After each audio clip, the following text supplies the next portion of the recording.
Sir నమస్తే. నమస్తే. Okay sir, 1962లో China మన మీద యుద్ధానికి వచ్చినప్పుడు అప్పుడు కమ్యూనిస్టుల రియాక్షన్ ఎలా ఉండింది అంటే? అది కూడా చూపిస్తారు, అది కూడా చెప్తారు, అది కూడా ఒక రైజర్ అని చెప్తారు. కానీ అది భూభాగాలకు సంబంధించి ఒక క్లియర్ ఇది డివిజన్ లేదు. ఒక డివిజన్ కింద వీళ్ళు అనుకున్న డివిజన్ని వాళ్ళ మ్యాప్లు అంగీకరించక వాళ్ళు ముందుకొచ్చిన మాట వాస్తవమే. అది సరిహద్దు తగాదాలు మాత్రమే. అప్పుడే రూపొందుతున్నటువంటి దేశాలు మ్యాప్లకు సంబంధించిన గొడవలు ఉన్నాయి. అలాగే ఆ ప్రాంతపు ప్రజలు మాట్లాడే భాష, వాళ్ళ మీద ఉన్నటువంటి కల్చరల్ ఇంపాక్ట్ చైనీస్ ఇంపాక్టే ఉంటుంది. అందుకని వాళ్ళు ఓన్ చేసుకునే ప్రయత్నం చేశారు, వీళ్ళు కలిసే ప్రయత్నం చేశారు. ఆ ప్రయత్నంలో భాగంగా అక్కడికి రావటం పట్ల వీళ్ళు అభ్యంతరం చెప్పి అక్కడ సైనిక చర్యలుగా మారింది. అది చైనా యుద్ధంగా మారింది. చైనా యుద్ధంగా మార్చడం ద్వారా ఇక్కడ కమ్యూనిస్టు వ్యతిరేకతని రెచ్చగొట్టే ప్రయత్నం అప్పటి కాంగ్రెస్ పార్టీ చేసింది. నెహ్రూ గారి ఆధ్వర్యంలోనే జరిగింది. అది జరిగింది, దాన్ని ఓపెన్ గానే ప్రమోట్ చేశారు. ఇక్కడ కూడా అరెస్టులు జరిగినాయి కమ్యూనిస్టులని. అంటే అసలు ఒరిజినల్ కమ్యూనిస్టుల రియాక్షన్ ఎలా ఉంది అంటే దాన్ని వ్యతిరేకించారా? చైనా ఒక అగ్రెసివ్ నేచర్, దాన్ని ఎమోషనల్ గా మార్చి దేశభక్తి వ్యవహారంగా మార్చడం పట్ల వ్యతిరేకంగా మాట్లాడారు. ఆ మాట్లాడిన వాళ్ళని అరెస్ట్ చేశారు. ఇక్కడ ఆ కేసుల్లో శిక్షలు అనుభవించిన వాళ్ళు ఉన్నారు ఇక్కడ. ఇప్పుడు రకరకాల పార్టీల్లో ఉన్నారు వాళ్ళు. కాబట్టి అరెస్టులు జరిగినాయి. ఇది తప్ప రైటా అనే చర్చలోకి వెళితే మళ్ళీ దేశభక్తి పట్టుకొస్తారు. ఇప్పుడు చైనాకు అనుకూలంగా మాట్లాడుతున్నారు అనేస్తారు. కానీ చైనాని క్రిటికల్ గా అంచనా కట్టినటువంటి డాక్యుమెంట్స్ కమ్యూనిస్ట్ పార్టీల్లో కూడా ఉన్నాయి. అంటే కమ్యూనిస్టులు కూడా చైనాని పూర్తి స్థాయిలో సమర్థించాల్సిన అవసరం అయితే లేదు, ఎందుకంటే అదే మదర్ ల్యాండ్ కాదు, అదేమి ఏమీ కాదు. ఇప్పుడు ఒక మాట ప్రచారంలో ఉంటుందండి, వీళ్ళు నక్సలైట్లేమో చైనాలో వర్షం పడితే ఇక్కడ గొడుగులేసు తిరుగుతారు, కమ్యూనిస్ట్ పార్టీ సిపిఐ వాళ్ళేమో రష్యాలో వర్షం పడితే ఇక్కడ గొడుగులేసు తిరుగుతారని వేగ్గా మాట్లాడేస్తారు. ఎప్పుడూ ఏ రకమైనటువంటి ఎమోషన్స్ లేవు. తెలంగాణ సాయుధ రైతాంగ పోరాటం జరుగుతున్న టైంలో చండ్ర రాజేశ్వరరావు గారి నాయకత్వంలో ఒక బృందం వెళ్ళి స్టాలిన్ని కలిశారు. కలిసినప్పుడు ఏమిటి మా మార్గం, మేము ఏం చేయాలి, మీరేం చేస్తారు మాకు అని అడిగారు. నేను ఇక్కడ కూర్చుని మీకు ఏమీ చెప్పలేను, గ్రౌండ్ రియాలిటీ తెలిసింది మీకు. నేను ఇక్కడ కూర్చుని ఏదన్నా చెబితే అక్కడ వికటించవచ్చు, అందుకని నన్ను సలహాలు అడగటం మానేయండి. మీరు వెళ్ళి మీ గ్రౌండ్ రియాలిటీలో ఏం చెయ్యాలో మీకున్నటువంటి జ్ఞానంలో నుంచి నిర్ణయాలు తీసుకుని ముందుకెళ్ళటమే. నేను గతంలో ఒక తప్పు చేశాను. ఆ తప్పేమిటి? చైనా విషయంలో వ్యవసాయ రంగం విప్లవాత్మకంగా ఉండదు, రైతు కూలీలు విప్లవ చోదక శక్తులు కాదు, కార్మిక వర్గం మాత్రమే విప్లవం తెస్తుంది అని మూర్ఖంగా మాట్లాడాను మావోతో. అది నా మూర్ఖత్వం అని ప్రూవ్ చేశాడు ఆయన. ఆయన అక్కడ విప్లవాన్ని రైతు కూలీలతోనే విజయవంతంగా నడిపాడు. ఆయన న్యూ డెమోక్రటిక్ రెవల్యూషన్ అని ఒక పద్ధతిని ప్రతిపాదిస్తే నేను కాదన్నా, కానీ అదే అయ్యింది. కాబట్టి ఆ జ్ఞానం ఉందిగా నా దగ్గర. అందుకని మీకు దగ్గరగా ఉన్నది చైనా పరిస్థితులు, వాళ్ళతో మాట్లాడుకుని ఏదైనా ఒక సమన్వయం సాధించుకోండి. అంతే తప్ప మీరు రష్యాకి వస్తే నేను చేయగలిగింది ఏమీ లేదు, హ్యాపీగా వోడ్కా తాగి ఇంటికి వెళ్ళిపోండి అని చెప్పాడు. అది మినిట్స్ ఇంటర్నెట్లో ఉంది, వారు ఏం మాట్లాడారు. వీళ్ళు రకరకాలుగా చెప్పారు, కానీ ఒరిజినల్ స్టేట్మెంట్ ఏంటో ఇప్పుడు వెరిఫై చేసుకోవచ్చు. అందుకని ఆయన మీ చావు మీరు చావండి అని చెప్పలా, అన్ని ప్రచారం చేస్తారు ఇక్కడ. అది కాదు ఆయన చెప్పింది. బాబు అక్కడ భౌగోళిక పరిస్థితులు, అక్కడ ఎవడు శత్రువు ఎవడు కాదు, ఎవడు మిత్రుడు, ఎవరితో ఐక్య సంఘటన కట్టాలి అనేది నాకు ఎలా తెలుస్తుంది. కాబట్టి మీరు నిర్ణయించుకోవాలి, ఎవరితో కలవాలి, ఎవరిని శత్రువు, ఎవరి మీద యుద్ధం చేయాలో మీరు డిసైడ్ చేసుకోవాలి అని చెప్పాడు. అదే జరిగింది. ఆ తర్వాత దాన్నే శిరోధార్యంగా తీసుకుని ముందుకెళ్ళారు. ఇప్పుడు చైనా చైర్మనే మన చైర్మన్ అనే మాట చారు మజుందార్ వాడాడు మావో బతుకున్న రోజుల్లో. ఆ మాట పట్టుకుని చైనాలో వర్షం పడితే గొడుగులేసు తిరుగుతారు అంటారు. ఆ తర్వాత ఆత్మవిమర్శ డాక్యుమెంట్ అని ఒకటి వచ్చింది, అలా అనడం తప్పు అని. అది చదవరు, అది చెప్పడం. వీళ్ళు చైనా భక్తులు అని స్టాంప్ వేస్తారు. ఏదైనా మారితే నువ్వు చైనా వెళ్ళిపో అంటారు.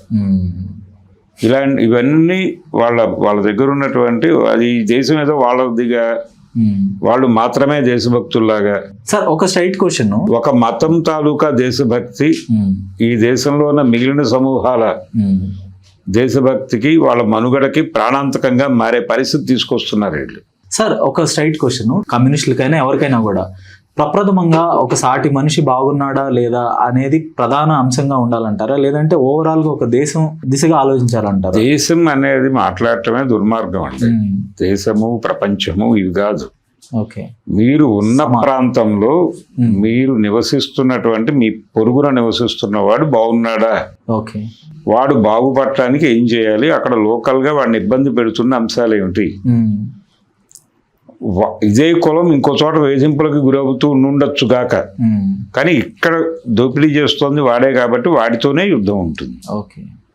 ఆ యుద్ధాన్ని నిర్మించాలి నువ్వు వితౌట్ ఎనీ మొహమాటం. అది నీ బాధ్యత. వైరుధ్యాన్ని అక్కడ వెతుక్కోవాలి అంతే తప్ప పవన్ కళ్యాణ్ చెప్పినట్టు జాతీయ సమగ్రత కాదు. జాతీయ సమగ్రత అనే పదమే దుర్మార్గం. దేశము ప్రపంచము ఇవి కాదు, వ్యక్తి ప్రధానం. వ్యక్తి సౌభాగ్యంగా బతకడానికి ఏం చేయాలనేది నువ్వు అక్కడ కూర్చుని ఆలోచించు. అంతవరకే. ఒక ఇంట్లో ఒక అమ్మాయి ఇబ్బంది పడుతోంది, ఆ అమ్మాయిని ప్రొటెక్ట్ చేయడానికి ఏం చేయాలో ఆలోచించు.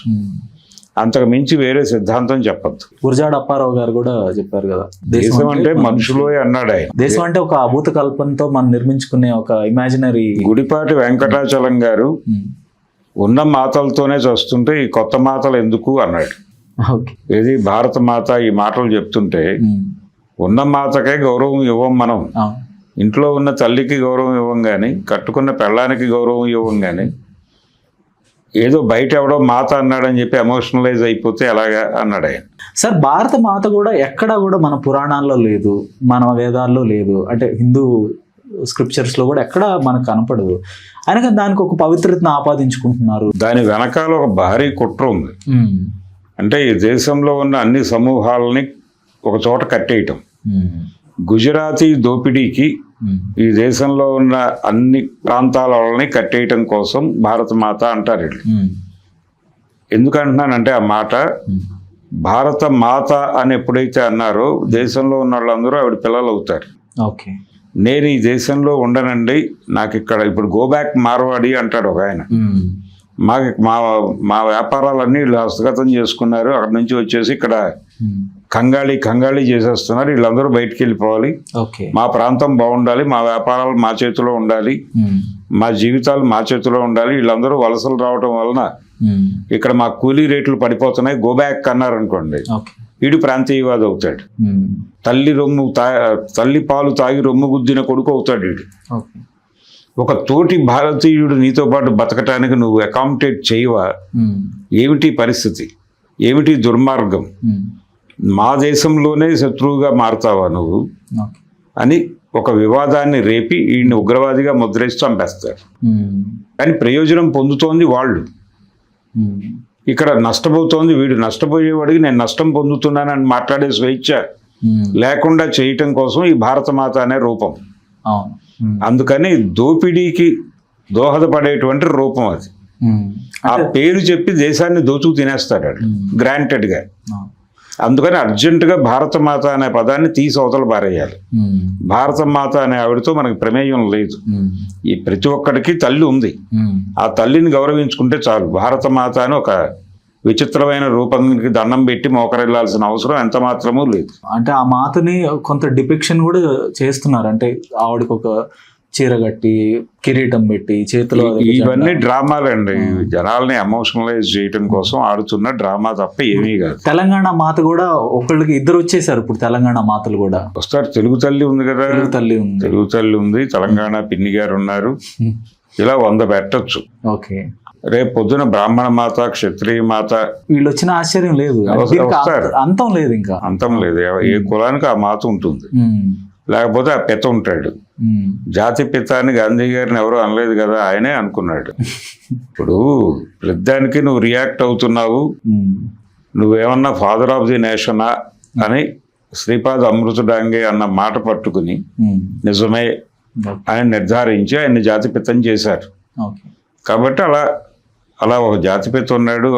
ఆయన ఎవడో ఒక విద్యార్థి, ఉమ్, ఒక 5వ తరగతి పిల్లవాడు అమాయకంగా అన్నాడట, ఉమ్, అంటే జాతిపిత అని గాంధీ గారిని అంటున్నాము, భారతమాత అని ఒక ఆవిడని చూపిస్తున్నాం, ఈవిడ మరి ఆయన భార్య ఏమో కస్తూర్బా అని చెప్తున్నారు. ఉమ్, ఆ కస్తూర్బా భారతమాత అవ్వాలి కదా, అవును. లేకపోతే భారతమాత అనేది జాతిపిత గారి భార్య అయి ఉండాలి కదా అని ఒక తనకు తెలిసిన జ్ఞానంలో అవును. ఒక నెరేటివ్ కల్పించాడు అనేది ఒక పాత జోక్ ఉండేది. Okay, okay. అలా తయారు చేస్తున్నారు వీళ్ళు ప్రపంచాన్ని. ఉమ్, ఏ మాత తయారైనా ఆ మాత ఆ ప్రాంతాన్ని ఉమ్, లేకపోతే ఆ కులాన్ని కంట్రోల్ చేయటం కోసం మాత్రమే ఏర్పడుతుంది. Okay, okay. భారత మాత అనేది అత్యంత ప్రమాదకరం, ఉమ్. ప్రపంచ మాత అంతకంటే ప్రమాదకరం. ప్రపంచానికి కూడా ఒక మాత ఉందా సార్? పెడతారు, ఓకే, పెట్టొచ్చు. పెట్టచ్చు. కాబట్టి మాతల్ని రద్దు చేయాలి అని ఒక మూమెంట్ ఏ తీసుకురావాలి. దేశంలో కూడా నేనైతే చూడలేదు. అంటే ఏ దేశం కూడా వాళ్ళ దేశానికి ఒక మాత రూపాన్ని ఇవ్వటం ఇస్తారండి. ఇప్పుడు లిబర్టీ ఆఫ్ అక్కడ ఉంది కదా, statue of Liberty. Statue of Liberty ఉంది కదా అమెరికాలో, స్త్రీ రూపంలోనే ఉంటుందిగా. ఓకే. అంటే తల్లిని ఎమోషనలైజ్ చేయటం ఈజీ. ఇప్పుడు ఈ భారతమాత అని నినాదం ఇవ్వడం తప్పు అన్నాను నేను మొన్న కాక్రోచ్ల మీటింగ్. Okay, okay, okay. భారతమాతకి జై అని అరిచారు అక్కడ అందరూ. నాగేశ్వర గారు కూడా అరిచారు, నినాదాలు ఇచ్చారు. అవును. నాకు చిరాకు అనిపించింది. ఓకే. అదే చెప్పాను అక్కడ, భారతమాతకి జై అనడం నాకు చాలా చిరాకు అనిపించింది అన్నదానికి వీళ్ళు లకారాలు వాడుతూ తిట్టారు. దాదాపు ఒక 1500 మంది తిట్టుంటారు అక్కడ సోషల్ మీడియాలో. ఓకే. అయితే నాకు అనిపించింది ఏంటంటే, నాకు ఒక విచిత్రమైన కథ గుర్తొచ్చింది. ఎప్పుడో చిన్నప్పుడు విన్నాను ఆ కథ. ఓకే. ఒక తల్లిని చిన్న కొడుకు కోప్పడుతున్నాడు ఏదో ఇష్యూలో, మదర్తో గొడవ అయింది అతనికి. ఈ లోపు పెద్ద కుమారుడు వచ్చి ఆ రెండో కొడుకుని కొట్టి, కన్న తల్లిని తిడతావా అని లకారం వాడేట. లా కొడక అన్నాడట.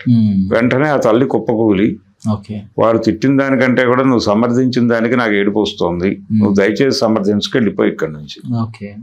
ఆ పరిస్థితిలో మాట్లాడుతున్నారు వాళ్ళు.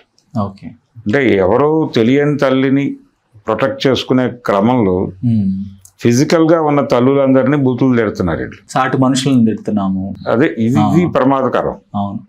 అంటే నీ చేతిలో వెపన్ ఆవిడని పట్టుకుని నువ్వు దేశాన్ని ఆ ఎమోషన్ ని వాడి దేశాన్ని కంట్రోల్ చేయాలని చూస్తున్నావు. ఒకటి చేతిలో ఆయుధంగా మారిన దేన్నైనా వ్యతిరేకించాలి. ఓకే. అందుకని భారత మాతను కూడా వ్యతిరేకించడం తప్పేమీ కాదు. ధన్యవాదాలు sir. Thank you. Hello, Telugu రాజ్యం ఛానల్ చూస్తున్నారా? సామాజిక రాజకీయ జీవన చిత్రణే తెలుగు రాజ్యం. అతిశయోక్తులు అసత్యాలు ఉండవు. రాజకీయ కోణం కాదు, ప్రజా కోణమే కొలబద్ద. తెలుగు రాజ్యం వీక్షణ మీ ఉత్తమ అభిరుచికి నిదర్శనం.